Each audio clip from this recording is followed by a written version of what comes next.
Hi friends, இப்போ பார்த்தீங்கன்னா second மேரேஜோட third பார்ட்டாக இன்றைக்கி வந்து இந்த வீடியோவை கண்டினியூவாக போடுறேன். எதனாலக்கா ஒரே நாள் இவ்வளோ வீடியோ போடுறேன்னு மட்டும் கேட்காதீங்க. எனக்கு டைம் இருக்கும்போது தான் நல்லா அப்லோட் பண்ணி உங்கள்கிட்ட நான் பார்த்தீங்கன்னா என்னை நிரூபிக்கணும்னு அவசியம் கிடையாது. எனக்கு நடந்த உண்மையை நான் சொல்லியே ஆகணும், அதோட பதிவாக கண்டிப்பாக இருக்கணும் அப்படின்றதுக்காக தான். ஏன்னா நான் அந்த லைஃப்பில் வாழும்போது நிறைய விஷயம் சொல்ல முடியல, சொன்னேன்னா கொஞ்சம் பயந்து தான் பேசுகிற மாதிரி இருந்துச்சு ஃப்ரெண்ட்ஸ். அதனால தான் சொல்ல முடியல என்னால். இப்போ நான் வந்து கிளியராக சொல்லலாம், அந்த லைஃப்பை விட்டு வெளியே வந்துட்டேன். ஸோ அதனால் கண்டிப்பாக நடந்ததை சொல்கிறதால என்ன யூஸுன்றதை நான் உங்களுக்கு தெளிவாக சொல்லிட்டேன்.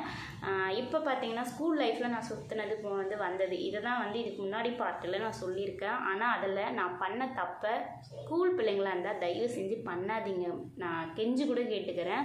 ஏன்னா அது நம்ம குழந்தை பருவம், சரிங்களா? குழந்தை பருவத்தில் நமக்கு ஒரு அரவணைப்பு கிடைக்கிது, ஆசை கிடைக்கிது அப்படின்றதுக்காக நம்ம தலையில் நம்ம மண்ணை வாரி கொட்டிக்க கூடாது. அது வாழ்க்கையை முடிவெடுக்கக்கூடிய ஒரு வயசு கிடையாது. அதை நீங்கள் புரிஞ்சுக்கணுன்றதுக்காகவே மெயினாக என்னோடய வாழ்க்கையை ஒரு உதாரணமாக வச்சு உங்களுக்கு நான் சொல்லி கொடுக்குறேன். ஏன்னா சேனலை பாசிட்டிவாக கொண்டு போகணும், நடந்த விஷயத்த சொல்லியும் புரிய வைக்கணும், சரிங்களா? அதை மட்டும் மைண்டில் புரிஞ்சுக்கோங்க.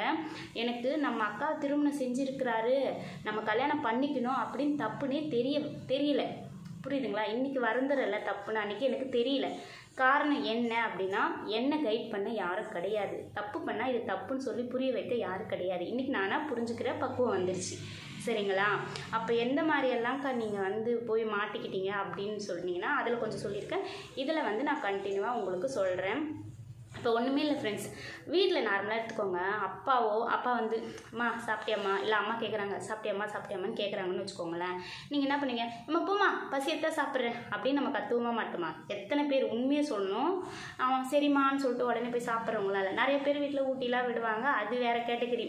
காமனான கேட்டகரி அம்மா சாப்பிட்டியான்னு கேட்டால் நம்ம பதிலுக்கு பசி எடுத்தா சாப்பிட்ற போமான்னுவோம். ஆனால் இதே ஒருத்தர் அந்த பருவத்தில் சாப்பிட்டீங்களா, என்ன பண்ணுறீங்க, சாப்பிட்டீங்களா அப்படின்னு கேட்கும்போது நமக்கு என்ன தோணுன்னா பதிலுக்கு அது அப்படியே அந்த சாப்பிட்டீங்களா, இன்னும் சாப்பிட்டே இருந்தாலும் இன்னும் சாப்பிடல அப்படின்னு எழுதுவோம். ஏன் தெரியுமா? இன்னும் சாப்பிடல நம்ம சொல்கிறோம். அப்போ தான் ஏன் அம்மும் சாப்பிடாம இருக்கீங்க, ஏன் செல்லும் சாப்பிடாம இருக்கீங்க, ஏன் பட்டும் சாப்பிடாம இருக்கீங்க, சாப்பிடுங்க, நீங்களும் சாப்பிடலன்னா எனக்கும் சாப்பிட தோணாது, நீ சாப்பிட்டா நான் சாப்பிட்ட மாதிரி, இப்படி தான் ஆரம்பிக்கும் வார்த்தைங்க. ஆனால் உண்மையான பாசம் அம்மாட்ட தான் இருக்குது. அம்மா தான் நம்ம சாப்பிடலன்னா வருத்தப்படுவாங்க. நம்மளுமே நம்ம அம்மாட்ட உண்மையான பாசத்துக்கான பதில் என்ன சொல்லுவோம்? பசி எடுத்தா சாப்பிட்றோன்னு. அப்போ நம்ம பசிக்கு நம்ம தான் சாப்பிடுவோம். ஒருத்தன் வந்து சாப்பிட்டியா கேட்கல, அவன் வந்து நீ எப்படி இருக்குன்னு கேட்கலன்றதுக்காக சாப்பிடாம இருந்தால் அதெல்லாம் முட்டாள்தனம். அந்த மாதிரி தான் நான் ஒரு பேசல நான் சாப்பிடவே மாட்டேன். அப்படியே மயக்க போட்டெல்லாம் ஸ்கூலில் விழுந்துருவேன் ஃப்ரெண்ட்ஸ். நான் தண்ணியில் ப்ரேயரில் நின்றுட்டே இருப்பேன், மயக்க போட்டு விழுந்துருவேன். ஸோ இதெல்லாம் வந்து காமனாக நடக்கக்கூடிய விஷயம். குழந்தைங்கள நீங்கள் வாட்ச் பண்ணணும். ஸ்கூல் பருவத்தில் இந்த வீடியோ பார்க்குற பேரண்ட்ஸாக இருந்தால் கண்டிப்பாக வாட்ச் பண்ணணும். அவங்க சாப்பிடலை அப்படின்னாலே அவங்க மைண்டில் ஒரு டிப்ரெஷன் இருக்குதுன்னு அர்த்தம். ஸோ சாப்பிடலைன்னா விட்டுறக்கூடாது. குழந்தைங்க ஏன் சாப்பிடல அப்படின்னு ஃபஸ்ட்டு பாருங்கள், சரிங்களா? என் லைஃப்பில் என்னை கவனிக்க யாருமே இல்லை. எங்கள் அம்மா சண்டை போட்டு விட்டு போயிடுவாங்க. உண்மையாக இந்த கல்யாணம் பண்ணுறதுக்கு உங்கள் அம்மா குறை சொல்கிறேன்னு கேட்டிங்களேன். எனி டைம் அப்பா அம்மாவுக்கு சண்டை வரும். அம்மா என்னை தனியாக வயசு பொண்ணு ஓகேங்களா, தனியாக வீட்டில் விட்டு போயிடுவாங்க. வீட்டில் யாரும் இருக்க மாட்டாங்க. இவர் சென்னையிலேருந்து எங்கள் அக்காவை கல்யாணம் பண்ணிட்டு என் வீட்டுக்கு வந்துடுவார். என் கூட அவர் மட்டும் அவர் லைஃப்பை வாழ்ந்துட்டு இருப்பார். அப்போ வந்து ஹஸ்பண்ட் அண்ட் ஒய்ஃப் ரிலேஷன்ஷிப்னால் வந்து மோஸ்ட்லி என்னன்னு எனக்கு தெரியாது ஃப்ரெண்ட்ஸ். நம்மளை கட்டி பிடிக்கிறாங்க, முத்தம் கொடுக்குறாங்க அப்படின்னா அதெல்லாம் ஒரு அரவணைப்பு அப்படின்னு நான் புரிஞ்சுக்குவேன், சரிங்களா? எனக்கு தெரியாது இந்த மாதிரிலாம் இருந்தால் போனால் குழந்தை பிறக்குன்றதே தெரியாது. அந்த மாதிரி ஒரு லைஃப்பை தான் நான் வந்து வாழ்ந்துட்டேன். அதோடைய பலனாக கூட இன்றைக்கி நான் இந்த மாதிரி தனியாக இருந்து ஒவ்வொரு நாளும் நாலூர கஷ்டத்தை பலனாக கூட நினச்சிப்பேன். என்னை பார்க்குறீங்களா ஃப்ரெண்ட்ஸ்? ஓரளவு பார்க்குற மூஞ்சி மாதிரி தானே இருக்குது. ரொம்பலாம் எப்படி, நானும் ஒரு பொண்ணு தான் ஓகேவா, பார்க்குற மூஞ்சி அப்படிலாம் இல்லை. நானும் ஒரு பொண்ணு தான். எனக்கு எல்லா உணர்வுகள் எல்லா ஆசை பாசங்களும் இருக்கும். மனுஷன் சாகிற வரைக்கும் எல்லாருக்குமே இருக்கும், சரிங்களா? இன்றைக்கி நான் எல்லாத்தையும் இழந்துட்டேன் அப்படின்னா அதுக்கு காரணம் என்ன? நான் சூஸ் பண்ண பாதை தப்பு. அதில் நான் எப்படிலாம் போய் சிக்கிக்கினேன் அப்படின்னு சொல்லி தான். இப்போ இவர் என்ன பண்ணுவார், எங்கள் அம்மா வீட்டுக்காரன் வர ஆரம்பிச்சிடுவார். வெளியே போகிறது வர்றது அதெல்லாம் தாண்டி அவர் பண்ண முடியும். நம்ம கல்யாணம் ஆகிட்டோம், சொந்த அத்தை வீடு மாமா வீட்டுக்கு உரிமையாக போகிறோம். வரும்போதெல்லாம் ஒரு காரணம் சொல்லுவாங்க. அவர் கோயிலுக்கு போனது இல்லையா ஃப்ரெண்ட்ஸ், ஆனால் மலையனூருக்கு போகிறோம். அதாவது அங்கே சொல்லிட்டு அங்கே வந்து எங்கள் அக்கா கிட்டே நைட் ஷிஃப்ட் வேலைக்கு போகிறோன்னு சொல்லிட்டு வந்துடுவார் போல். இங்கே வந்து ஏன்ப்பா வந்த அடிக்கடி வரும்போது கேட்பாங்கல்ல. எங்கள் அப்பா மட்டும் வீட்டில் இருப்பார். அப்பாவும் என்ன பண்ணுவார், ட்ரிங்க்ஸு சாப்பிட்டு எங்கேயாவது எப்படி சொல்கிறது, மாட்டுக்கொட்டாலாம் வச்சுருப்போம், மாடெல்லாம் அங்கே படுத்து தூங்கிடுவார். எங்கள் அண்ணன் பார்த்திங்கன்னா எங்கள் அக்காவும் எங்கள் அண்ணனும் எங்கள் ஆயா வீட்டுக்கே போயிடுவாங்க, எங்கள் அம்மாவோட அம்மா வீட்டுக்கு போயிடுவாங்க. நான் ஒரே ஆள் சமைச்சிக்கின்னு மாடெல்லாம் பார்த்துக்கின்னு இருப்பேன். அப்பா வந்து வாமிட் எடுத்தாருன்னா க்ளீன் பண்ணிவிட்டு அவர் தூங்கிட்டு இருப்பார். தூங்கி அப்புறம் நான் உட்காந்து படிக்கிற நேரத்தில் திடீர்னு வீட்டுக்கு வந்துடுவார். நான் வான்னு சொல்ல மாட்டேன் ஃப்ரெண்ட்ஸ், எப்போயா பார்க்கணும் ஆசையாக இருக்குன்னு ஒரு வார்த்தை சொன்னால் போதும் இவர் வந்துடுவார். வந்துட்டாருன்னா சமைப்பேன். அந்த வயசுலேயே கறி குழம்பு எல்லாமே சேர்த்துடும். சமைச்சனா சூப்பராக இருக்குன்னு சாப்பிட்டுட்டு என் கூடயே கட்டி பிடிச்சி தூங்கிடுவார் ஃப்ரெண்ட்ஸ். அதாவது தூங்குற ரிலேஷன்ஷிப்போடு முடிஞ்சிடும். எனக்கு அது வந்து ரொம்ப ஒரு மாதிரி தெரியவே இல்லை. எனக்கு 9th பிள்ளைய அங்கே ஒரு பொண்ணை கல்யாணம் பண்ணிவிட்டு எங்கள் அக்கா கல்யாணம் பண்ணிட்டு இங்கே வராரு, என் கூட கட்டி பிடிச்சி தூங்குறாரு அப்படின்றது எனக்கு அது ஒரு அசிங்கன்றதே தெரியல.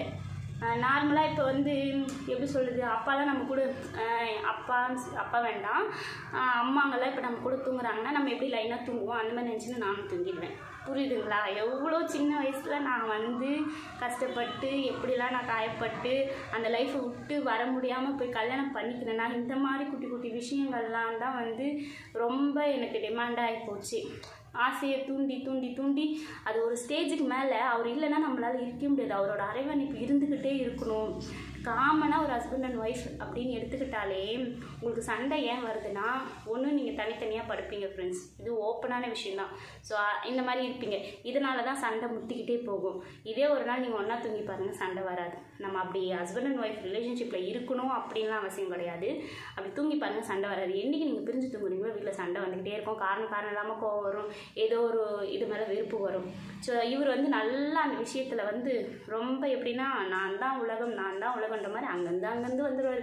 வாரத்தில் 2 நாள் வர ஆரம்பித்தார், 3 நாள் ஆரம்பித்தார். சில வாரம் ஒரு வாரம் கூட இங்கே தான் ஃப்ரெண்ட்ஸ் இருப்பாங்களே. கேட்டால் இங்கே தான் வேலை விஷயமா வந்த, பிஸ்னஸ் எதாவது பண்ணலான் இருக்கா அப்படின்னு ஏதோ ஒரு சாக்கு சொல்லிகிட்டே இருந்தாங்க. காலப்போக்கில் 10th படிக்கும் போதெல்லாம் வீட்லேயே தெரிஞ்சிருச்சு, ஓப்பனாகவே தெரிஞ்சிச்சு. இதுதான் பிரச்சனைன்னு சண்டை போட்டு அடிச்சு எங்கள் அம்மா கூப்பிட்டு என்னை உட்கார வச்சு பேசுகிறாங்க. எங்கள் அப்பா அம்மா பேசுகிறாங்க, ஒருத்தர் சாப்பிட்ட எச்சல் இன்னொருத்தர் சாட மாட்டான், இந்த விஷயத்தெல்லாம் மறைச்சி இன்னொருத்தனுக்கு உங்களுக்கு கல்யாணம் பண்ணி வைக்கிறோம் 10th சொல்கிறாங்க ஃப்ரெண்ட்ஸ். அப்போ வந்து என்ன நடக்குதுன்னா, அம்மா சொல்கிறாங்க, அம்மாட்ட கேட்குறேன், அம்மா என்னன்னே தெரியலம்மா, மாமா இல்லாமல் இருக்கவே முடியல, நீ விட்டு போயிடுற, மாமா வந்து இங்கே என் கூடலாம் தூங்கிடுச்சு அப்படின்னோடனே அம்மா ரொம்ப பயந்து போய் ஹாஸ்பிட்டலாக கூட்டு போய் மாசமாக இருக்கேனான்னு சொல்லி செக்லாம் பண்ணுறாங்க. மந்த்லி பீரியட்ஸ் வந்துச்சா, மாசமாக இருக்கியா அப்படின்னு சொல்லிட்டு செக் பண்ணுறாங்க. செக் பண்ணிவிட்டு அதெல்லாம் என்னன்னு தெரியாது ஃப்ரெண்ட்ஸ். வருவாங்க, என் கூட தூங்குவாங்க, சாப்பிடுவாங்க, போவாங்க. இப்படியே ஆயிடுச்சு. ஒரு ஸ்டேஜுக்கு மேலே எங்கள் அக்காவுக்கு ரொம்ப கோவம் வந்துச்சு. டெய்லி நைட் ஷிஃப்ட்டுன்னு சொல்கிறியே, அப்படின்னா தான் நைட் ஷிஃப்ட்டுக்கு போகிற, கொடைக்கானலுக்கு கம்பெனியில் அனுப்புகிறாங்க, ஊட்டிக்கு அனுப்புகிறாங்கன்னு சொல்லிட்டு அவர் இங்கே வந்துடுவார் போல். ஃபோன்லாம் அந்த அளவுக்கு இருக்காதுல்ல, அப்போல்லாம் குட்டி ஃபோன் தான். எங்கள் அப்பாட்ட மட்டும்தான் ஃபோன் இருக்கும், இல்லைன்னா ₹1 கையில் போயிட்டு ஃபோன் பண்ணணும். இவருக்கு வந்து எங்கள் அக்கா பண்ணும்போது ஒரு நாள் தெரிஞ்சிச்சு, எங்கள் அம்மா வயசுலாம் கேட்டு ஊரில் தான் இருக்குது, நீ சொல்லாமல் கொள்ளாமல் ஏன் போனேன்னு சொல்லிட்டு சண்டை போட்டு வர வச்சு ஒவ்வொரு பிரச்சனையும் எங்கள் அம்மா, எங்கள் அக்கா, அப்புறம் நானுமே ஓப்பனாக போய் சொல்கிறேன் எங்கள் அக்கா கிட்ட, எந்த மூஞ்சை வச்சுக்கிட்டு பேசுகிறேன்னு எனக்கும் தெரியல, எனக்கு அசிங்கன்னா என்னன்னே தெரியல ஃப்ரெண்ட்ஸ். உண்மையாக எனக்கு அந்த அளவுக்கு பிரெயின் வாஷ் என்னை வந்து ரொம்ப பண்ணி என்னை அடிக்ட் ஆக வச்சுட்டாங்க, அதுதான் உண்மை. அப்புறம் பேசுகிறேன், இந்த மாதிரிலாம் மாமா நடந்துச்சு போச்சு இருந்துச்சுன்னா அப்படியே அவளால் தாங்கவே முடியல. அவள் வாழவே மாட்டேன்னு சொல்லிட்டு அங்கேருந்து இவர் சொல்லிட்டாரு, நான் வாழ மாட்டேன் உங்க கூடனே. உடனே அவன், நீ ஏன்டா, நான் ஏன் உங்க கூட வாழணும்னு சொல்லி, அப்போல்லாம் எங்கள் ஃபஸ்ட்டு பாப்பா வந்து மாசமாக இருக்கா எங்கள் அக்கா வயிற்றில். அங்கேயும் வாழ்ந்துக்கிட்டு இங்கேயும் வந்து அவர் அரவணைப்புக்கு என்னாண்ட ஓடி வந்துக்கிட்டு இவர் நம்மளை அரவணைக்கிறாரே, நானும் நீங்கள் வாங்க அப்படின்னு சொல்லிட்டு இப்படிலாம் பொண்ணுங்களை ஏமாற்றணும்னு சொல்லிட்டு பாய்ஸ்க்கு நல்லாவே தெரியும் ஃப்ரெண்ட்ஸ். எல்லா பாய்ஸையும் சொல்லலை, இந்த மாதிரி ஒரு பொண்ணுக்கு கல்யாணம் பண்ணிவிட்டு அந்த பொண்ணு கூடயும் வாழ்ந்துக்கணும். அவளால் ஏன் எங்கள் மாமாவை சந்தோஷமாக வச்சுக்க முடியலன்றதுக்கு நிறைய ரீசன் இருக்குது ஃப்ரெண்ட்ஸ், அதை நான் சொல்கிறேன். அவளோட சூழ்நிலையை இவர் பயன்படுத்தி என்னுடைய வீக்னஸையும் பயன்படுத்தி தான் லைஃப்குள்ளே வந்தார். இவரை மட்டுமே தப்பு சொல்லலை, என்னையும் தான் தப்பு சொல்லிக்கிறேன். எங்கள் அக்காவோட அப்பாவின் தனம், என்னுடைய ஒரு கேவலமான புத்தி, இவரோட ஒரு புத்திசாலித்தனமான குணம், இதெல்லாம் தான் இந்த லைஃப்பை ஈர்த்துட்டு வந்து விட்டுச்சு. ஸோ அதுக்கப்புறம் ஒரு பெரிய சண்டை நடந்துச்சு. அந்த சண்டையை பற்றி நான் அடுத்த பாட்டில் வந்து உங்கள் கூட ஷேர் பண்ணிக்கிறேன்.